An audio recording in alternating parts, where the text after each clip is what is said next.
আসসালামু আলাইকুম। বিডি টেকেন্সের পক্ষ থেকে আমি মোহাম্মদ জাহিদ হাসান। আজ হাজির হলাম আইটেল S11X এর আনবক্সিং এবং ছোট্ট হ্যান্ডসন রিভিউ নিয়ে।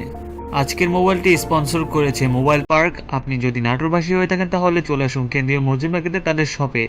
যোগাযোগ ডেসক্রিপশনে।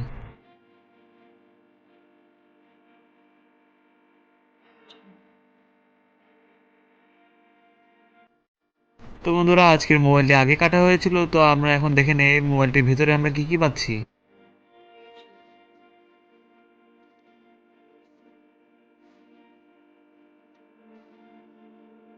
প্রথমে পাবেন একটি ফোন এবং ভিতরে গেলে আরো দেখা যাবে একটি ব্যাটারি। ব্যাটারি 2400 mAh এর এবং একটি ওয়ারেন্টি কার্ড, একটি ইউজার ম্যানুয়াল বই,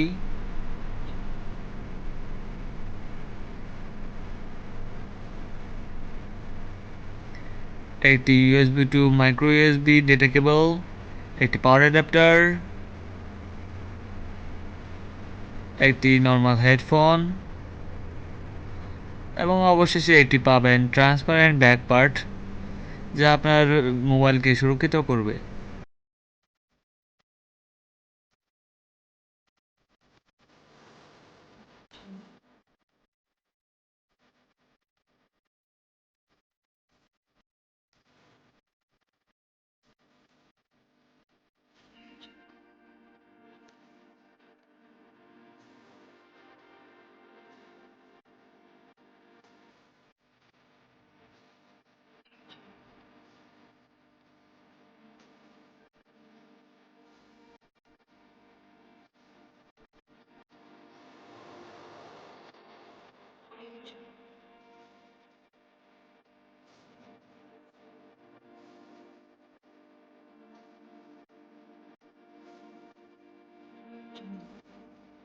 ফোনটির নিচের দিকে অবস্থান করছে একটি ইউএসবি চার্জিং পোর্ট এবং একটি স্পিকার এবং অপরটি লুল।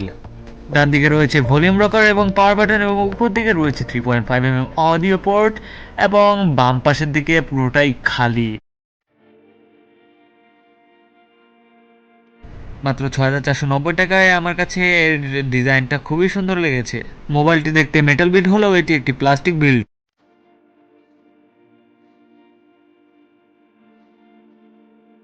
5.45 ইঞ্চি আইপিএস ডিসপ্লে, যার ডিসপ্লে রেশিও 18:9।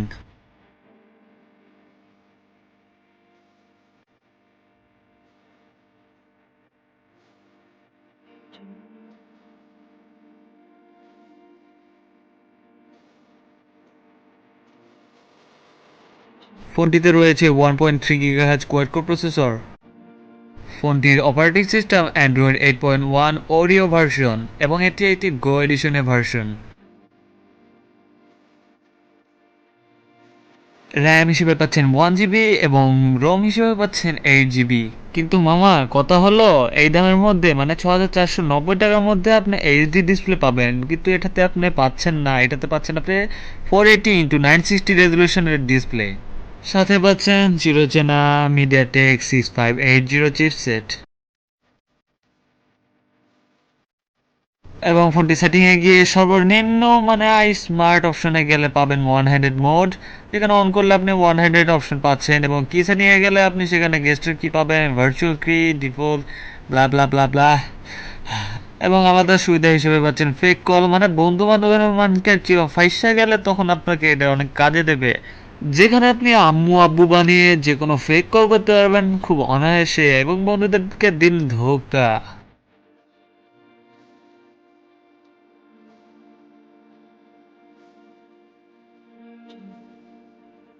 ফোনটি অ্যান্ড্রয়েড গো এডিশনের হওয়ার কারণে আপনি স্টোরেজ ফাঁকা পাবেন 5.15 GB পর্যন্ত এবং র্যামও অনেক ফাঁকা পাবেন অ্যান্ড্রয়েড গো এডিশনের কারণে। এবার আসি ফোনটি ফিঙ্গারপ্রিন্ট টেস্টের দিকে।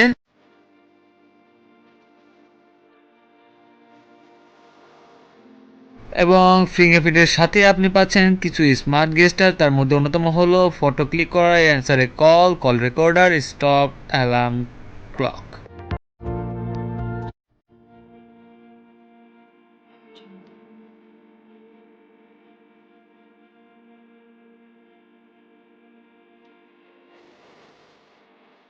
ফোনটি ফিঙ্গারপ্রিন্টটা খুবই অ্যাকুরেট ছিল, কিন্তু আমার কাছে ফিঙ্গারপ্রিন্ট রিকগনিশন টাইমটা একটু স্লো মনে হয়েছে, তবে বাজেট অনুযায়ী এটা অনেক পারফেক্ট।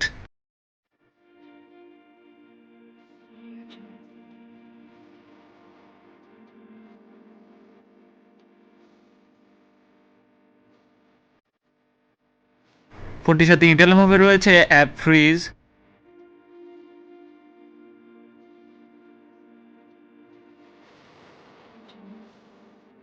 রয়েছে অ্যাক্সেলারেটর যার মাধ্যমে আপনি র্যাম ক্লিন করতে পারবেন খুব সহজে। অ্যান্ড্রয়েড গো এডিশনটি আমার কাছে খুবই ভালো লেগেছে, এটি খুবই স্মুথ এবং ফাস্ট, এবং এটার এক্সপিরিয়েন্সটা ছিল অসাধারণ এক কথায় বলতে গেলে। ফোনটি অ্যান্ড্রয়েড গো এডিশন হয়, ফোনটি র্যাম এবং রম ম্যানেজমেন্টটা খুবই ভালো ছিল, এবং ফোনটি খুব হালকা লাগছিল, মানে ইউজ করে খুব মজা পাচ্ছিলাম। এক কথায় বলতে গেলে অসাধারণ পারফরমেন্স পেয়েছি। ফোনটির ক্যামেরা সেকশনে ব্যবহার করা হয়েছে রিয়ারে 5 মেগাপিক্সেল ক্যামেরা, এবং ফ্রন্টে ইউজ করা হয়েছে 5 মেগাপিক্সেল ক্যামেরা। রয়েছে বিভিন্ন ধরনের মোড, এবং রয়েছে বিভিন্ন ধরনের ইমোজি। তো চলুন দেখে নিই ক্যামেরাটার কিছু পিকচারের স্যাম্পল। ভিডিও ফেস দিলে মাশাআল্লাহ চেহারাটা চকচক করে, কালো মানুষকেও ফর্সা করে দেবে এই ফোনটি। পিকচার ডিটেলসের ঘাটতি ছিল এবং কম অ্যাপারচার হয় ফোনটিতে, লো লাইটে অনেক নয়েজ আসছিল।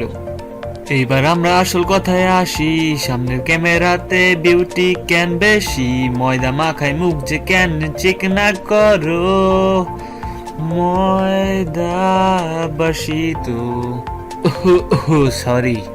তো বিউটি ফেসের ক্যালমায় আমার কালা মুখ ফসটা করে দিচ্ছে, সাথে সাথে আমার থোবরাও চেঞ্জ করে হালাই দিচ্ছে। থাক থাক থাক ভাই, আর বিউটি ফেসের দিকে গেলাম না, গেলেই মনে করেন বাড়ায় যাবো সব। এবং ডিসপ্লে সেটিং এ গেলে পাবো ব্লুরে আই প্রোটেকশন, এর মাধ্যমে আপনার ব্লু লাইট থেকে চোখের সুরক্ষা দেবে, এবং নিচ থেকে ফ্ল্যাশ নোটিফিকেশন থেকে আপনি অন করে দিতে পারবেন ইনকামিং কলের জন্য এবং মেসেজের জন্য। এবার কথা হলো গিয়া ভাইয়া, যে অন স্ক্রিন নোটিফিকেশন বাটনটা আছে না, এইটার চেঞ্জের অপশনটা আমি খুঁজে পাইলাম না। যদি কেউ পাইয়া থাকেন আমাদের একটু জানায় দিবেন, বুঝেছেন?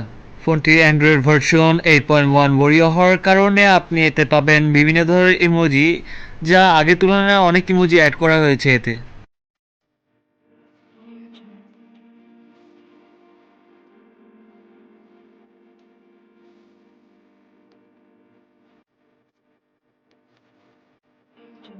ফোনটির কালারগুলো খুবই পাঞ্চি ছিল এবং কোনো সাইডে নেগেটিভ দেখতে পাইনি, এবং ডিসপ্লে কোয়ালিটিটা আমার কাছে খুবই ভালো লেগেছে, এবং এর শার্পনেসটাও মোটামুটি ভালোই ছিল ডিসপ্লে রেজোলিউশন কম হওয়ার সত্ত্বেও। এতে আপনি 720 পিক্সেলের ভিডিও অনায়াসেই ভালোভাবে দেখতে পারবেন কোনো রকম ল্যাগ ছাড়া, এবং এতে গেম মোটামুটি নর্মাল গেম খেলতে পারবেন আর কি। তো বন্ধুরা, প্রাইস হিসেবে ফোনটির সব কিছুই আমার কাছে ভালো লেগেছে। এখন আপনাদের চয়েস, আপনি কোনটা নেবেন, তবে আমার কাছে এটি best, one of the best mobile in this price.